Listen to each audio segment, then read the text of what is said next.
Hello guys, ngayon maglilinis tayo ngayon ng aming bagong apartment na lilipatan. So ngayon, ang dumi-dumi, tapos na namin kiniskis to, buong, ito po, pesto. Ito kasi, is pagpipestohan namin. Ito, tatapon pa namin yan. Sorry, sinisipon ako. Trangkaso kasi ako eh.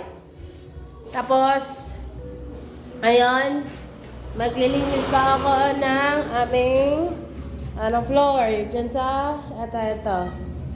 Maraming gagawin dyan. Yan, dilinisin, wawalisin. Lahat yan. Tapos dito, sa floor, mag-ano pa ako dyan. Magpa-brush hanggang sa CR. Tapos dito sa wall, bali, kwarto na namin dito na part. Tapos dito sa kitchen, nilinisin ko pa dito na itong medyo sa floor. Tapos ayusin pa namin dito yung kitchen, di pa yan. Tapos ibabrush ko pa tong wall ito. Itong wall, ibabrush pa namin yan. Dito sa taas, yung mga yung mga lawa-lawa dyan, natapos na yan dyan. Dito, itatiles pa namin yan. Kasi, kasi ito nasira kasi ito. So, parang may kasi dito, parang may sira. Kaya nilock siya ng asawa ko. Tapos, nagbutas kami ng bago. Kasi ayaw kasi yung mababa. Kasi nahirapan ako maghugas eh.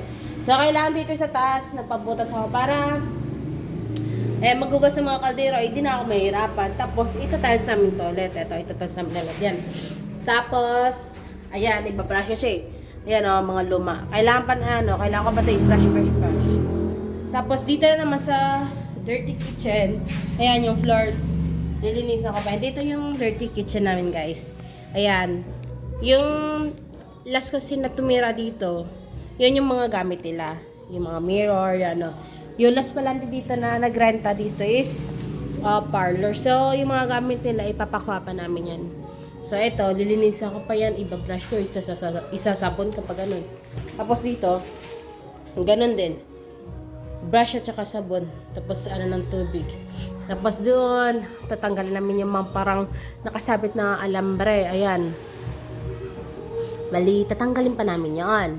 Tapos dito sa bintana, yung mga bakal-bakal na yan, lilinisin na rin namin yan. Buti ang ganda nga ng dito guys, yung bintana namin. Kasi, parang, alam mo ba, yung parang fresh air. Ganon dito na part, Dito na part.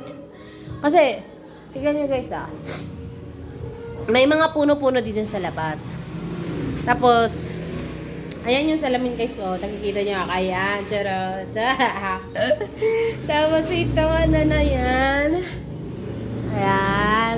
Ay, hindi ko pa ito natanggal, nakalimutan ko. So, maglilinis ako ngayon. Yan, yung mga kasi baka magkakasipon yun ako. Tapos, ayan. Yung kitchen namin. Pero maglalagay kami doon ng kitchen tsaka lababo. Kasi doon na kami maghuhugas at magluluto. Para yung init dito sa loob is doon na lang sa area ng dirty kitchen. Eto, mga etches lang dito na mga gamit. Basta ito, lilinisin ko to. Ito, lilinisin ko to. So, tulungan niyo ako. Bye! So, yun guys. Tulungan niyo ako maglinis. Kasi na. Bye-bye.